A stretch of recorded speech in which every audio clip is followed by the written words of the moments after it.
Welcome to the Freely Rooted Mama podcast.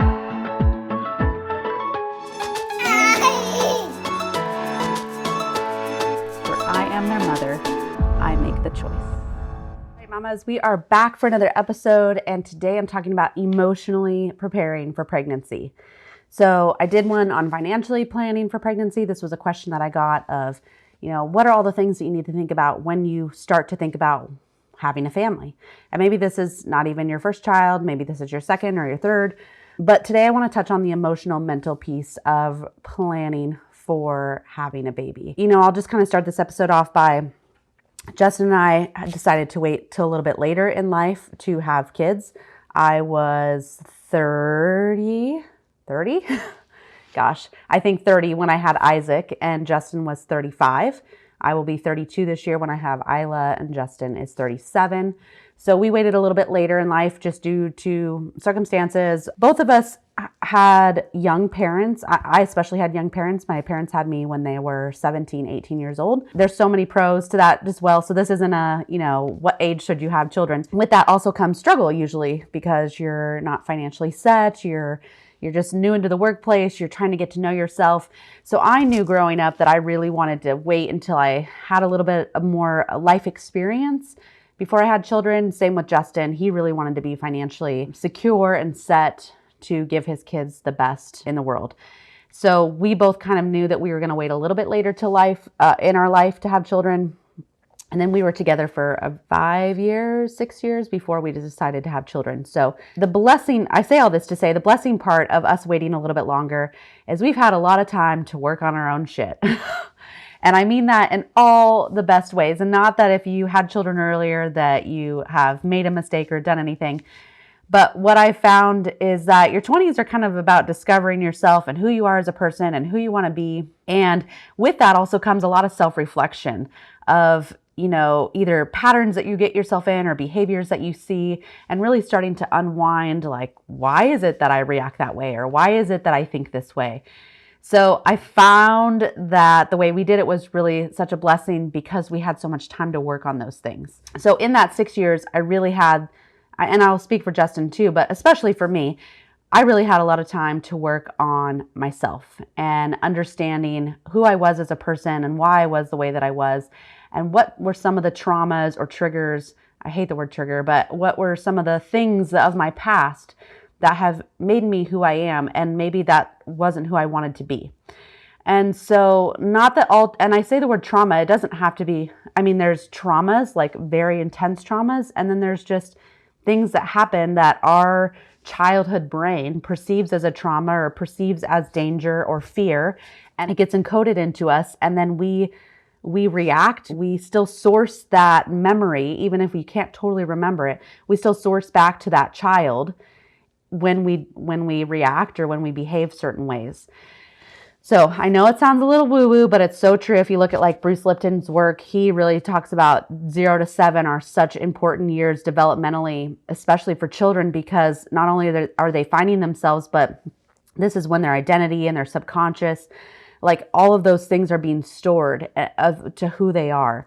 And so really doing some like inner child work, doing some unpacking of, your childhood and who you are as a person is so important before you go into having children, because children are 100% your greatest mirror of where, not your faults or like where you suck, but I can't think of a better word right now. Like they're a perfect mirror as to like how you could be a better human.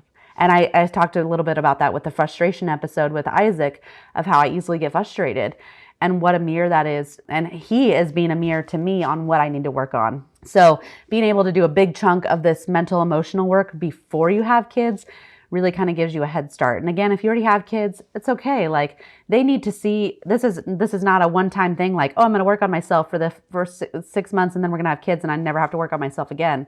Yeah, we all wish, but that's not how life goes.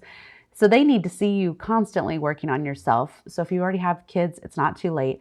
But if you are thinking about having kids and you're starting from the beginning, this would be something that I really encourage you and your partner or your spouse to work on. And this applies to men too. So start dealing with those traumas. I'll give you, and start looking at yourself and seeing what behaviors, what patterns do you hold that maybe you want to work on. Like, just observe things, like just start observing things. If you're in the mall and you're looking at kids and you see a kid like that's sitting there screaming, where is he maybe getting that behavior? Does mom maybe scream when she's upset? And then use that as a reflection for you. Like, oh gosh, yeah, I noticed that when I fight with my spouse, I'm a yeller. Maybe that's something I need to work on in my communication with my spouse before we have children. So just start observing things and then reflecting back to yourself and seeing where there are areas that you may need to work on. And I'll give 2 examples. One is kind of funny, and then the other one is not as funny, but probably more relatable. So one is my OCD-ness with everything being clean, especially when anybody's coming to my house. Like, I will work up a frenzy. I will stress out the entire household about being clean. And the entire household in the past was just my husband. Like, and any little thing would like set me over the edge. So I'd clean the whole house and say the dog comes in with a muddy paw, like it would just send me over the edge. And I realized that pattern, that behavior, because my husband's like, babe, nobody's going to notice. Like, the house is clean. Like, we don't live in a pigsty. Like, everything is fine. Don't need to scrub the entire house to have people over that know us. But it would create such anxiety in me if I didn't do it. And when I kind of started to unpack that for myself, I realized that my mom used to do that. And if she listens to this, she'll probably laugh. But, because she knows it, but she would, like, anytime we ever had people over, it was like we all had to like go balls to the wall on cleaning this house. And I noticed for myself, I want my house to be clean, but I don't want my kids to feel like everything has to be 100% perfect for people to come over. And mom, not that you instilled that in me, but that's how I perceived what was happening, that things needed to be perfect for people to come over. And even to this day, I still struggle with it a little bit, but it's nothing. And so it's not a trauma, right? Like, but my body is perceiving it as a trauma because of the amount of cortisol and stress that is going through me on this one thing. Those are things that I don't want to pass down, or I want to show a little bit more, calmness around. So there's like one example, right? Something I need to work on, unpack, figure out where, identify the behavior and figure out, gosh, where did that probably come from? And then start to unpack that a little bit. The other one is my perfectionism and my people pleasing. And I think a lot of it stems from, my parents divorced when I was in 8th grade. And I think a lot of it was that I didn't want to cause any stir. Like, there was already so much emotional hardness in that I wanted to be I think I always wanted to do well and always be good. And I still have a lot of that in me, but the diehard people pleaser of wanting to make sure that everybody else is taken care of and that the situation is good, even at the cost of my own health or my own mental sanity, is not healthy. And that's something I also don't want my kids to feel like they have to be, which is like this overachieving people pleaser to the detriment of their own identity, their own health. So those are like 2 examples of things that I've definitely worked on in the past to get to start to help. So that's kind of like doing the work on the self.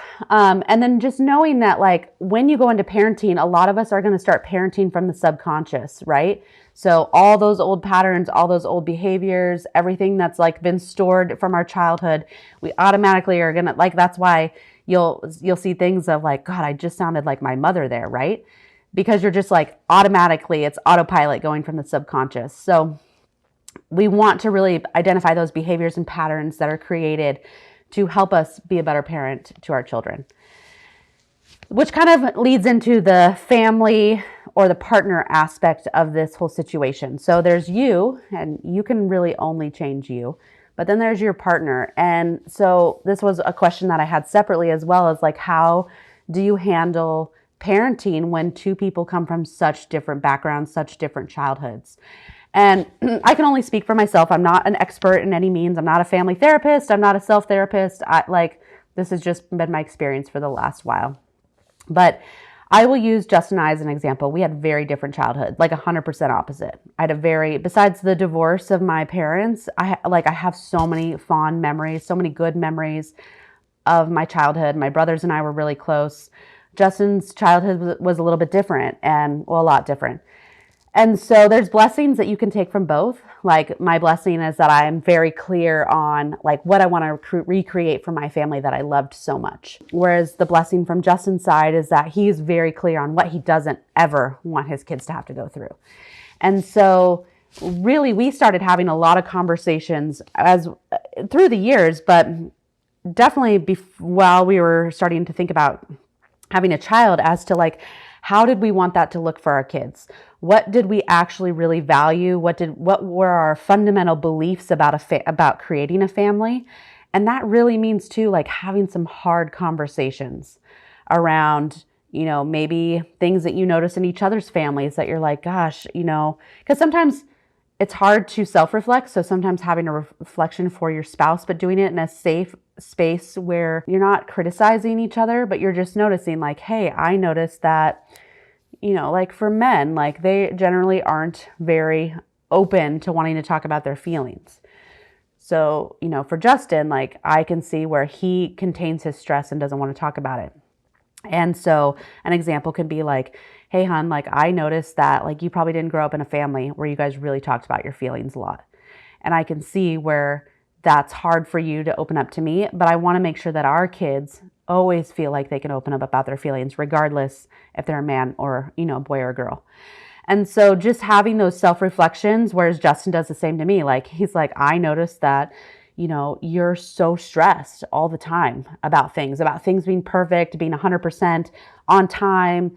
Like, just relax. Like, we don't want our kids to feel like they always have to be uptight and everything has to be perfect and on time and on schedule. And I really openly take that because I don't like feeling that way. And I definitely don't want my kids to feel that way. So really first creating the space where you and your partner can have that conversation. Reflect on, what did you love about your childhood? What did you hate? And how do you want to bring those two things together to create the best family that you can possibly be? And we're not going to get it right. We're not going to get it 100% perfect. We're not going to be perfect all the time. And I'm speaking if you have a partner. If you're doing this singly, you can also still have these conversations. But for you and your partner to really be on the same page on those things are really important. And then that kind of opens up the conversations around other hard topics. And I was trying to think of all the ones, but like some of the ones that came to my mind were like religion. Does one of you guys come from a very religious family and one of you doesn't? How are you going to go about that? How are you going to communicate that to your extended family? It's making sure you back each other up. So it's really important to be on the same page and try to back each other up as much as possible, because as a family unit, it will make you stronger. Things like extended family. Is there, do you have an alcoholic in your family and you don't want your kids to be around that? How are you going to deal with that? What is that going to look like? That was just kind of a random example. So family, kind of extended family gets a little complicated, especially when it's, talking about your own. Work-life balance, like are both of you guys going to work full time and you're going to use daycare? Is one of you against daycare? Does one of you want to, like, are you guys going to hire a nanny? Is one of you going to take a back seat and do more parenting? Like, what does that look like? And really starting to think about like your day to day once baby is here and having that conversation ahead of time so that you guys go into it. Everything's going to change. Like nothing's going to go according to plan all the time, but so that you guys are on the same wavelength about what it is that you're trying to achieve. Things like vaccines and health and diet and food. Like, what are you going to do about these concepts? And these are tough conversations sometimes to have, but you guys being on the same page is so important. So having them ahead of time before baby is here is crucial, because once baby's here, I feel like everything gets heightened. Your emotions get heightened, especially as a mother. Your emotions get way more heightened. And I will, like an example last night was a person that I know, their kid's school had a bomb threat the other day. And so she got the phone call that there was a bomb threat and her kids were at school, and she's just waiting to get the call that the threat has, gone away, or like what's happened. And I was telling Justin last night, I was like, I can't imagine anything more painful. Like, here I am as a mother, if my kid was at school and I got that bomb threat, and we've already been talking about homeschooling for a while, but I'm now in an emotional place, and Justin is, and this could be a little bit of a man and woman thing, Justin is now trying to come at me with a little bit of logic of like, well, we can't be afraid of everything in the world and blah, blah, blah. I don't want to hear that right now. I want him to agree that this is messed up, that we have to think about these things with our kids, because I'm in an emotional place now. My point is that once you have your actual kiddo here with you, like everything is just amplified, especially for moms, like because we are so intertwined with our kid. I mean, we grew them for 10 months. They're attached, like it's so hard to detach and step back a little bit and think about it from a non-emotional place. Not that you're going to have to learn how to do that once kids are here, of course, but having some of these harder conversations around your philosophies and your beliefs and your values, it's a little bit easier once before you have a kid and before you're pregnant, hormones are going everywhere. It's just a good thing to start talking about. So there's that. And then some other things, to talk about. I think I mentioned like diet, like, how are you going to introduce foods? Sugar, like an example for us is we were both really clear that neither of us were introducing sugar to our child for the first year. Our families, obviously wanted to try to give him sugar before his first year. And it was a hard no. We both backed each other up in that conversation, and that you want that kind of like congruency and that dependability with your significant other when you go into situations like that, even though that's just kind of a tiny example. And then sleep, like how you guys going to do sleep once baby's here? Are you guys sharing duties in the middle of the night, diapers, things like that, just so that you get all these things out on the open and you talk about them. And again, plans are going to change, things are going to change, but then that way you already have the conversation going. And that way resentment doesn't build once baby's here, because demands of life change dramatically once baby's here, and in so many beautiful ways. But you want to be able to have that open communication. You want to have that feeling of like, okay, yeah, we both need to talk about this situation from a non-emotional place, and the great time to practice is before you decide to have children. That would be what I would say there. And then, parenting, the one thing, like, you guys are going to want to talk about like your fundamentals of like your beliefs on parenting, like how you speak to them. I don't want to use the word punishment, but like, are you going to do spanking? Are you not going to do spanking? Are you going to do timeouts? Are you not going to do timeouts? And this is really where I did a lot of reading, a lot of research. Justin loves to listen to podcasts, so he did a lot of podcasts on parenting, and we would just come together and we would talk about what it is that we're learning, what sat right with us, what doesn't sit right with us, did the other person agree, and just have open conversation around where we could come to a mutual agreement on what it was that we thought we were going to do. And the other thing that you can do with this is that if you have people around you with kids, or if you're in an environment where you, like, even if you go to the park and you just kind of watch a family, just notice, like, what do you agree with? What do you not agree with? TV shows. I still do this actually to this day. Like, we actually, it's kind of tangent, but we just watched Big Daddy the other day with Adam Sandler. And I remember going into it thinking, gosh, this was such a funny movie. And then as I'm sitting there watching it, I'm like, this isn't funny. 100% the phase of life that I'm in right now with a toddler, and the thought of, okay, what if I died and this toddler is dropped off on a doorstep and this guy is just like feeding him junk food and McDonald's, and like my brain goes there because that is the type of person that I am. I'm overanalyzing the show now, the movie. So I'm not finding any enjoyment in it. Ask me again in like 20 years to go watch it and I'll probably find the humor back in it. But I'm saying you can use TV shows, movies, things like that. So just think about like, yeah, like I don't agree. Like Yellowstone's a great example. I'm like, God, they all need therapy. Like the dad is talking to the kids this way, and the poor kids are probably traumatized from, their mother dying. And so I start to analyze like what they're doing in their life and how.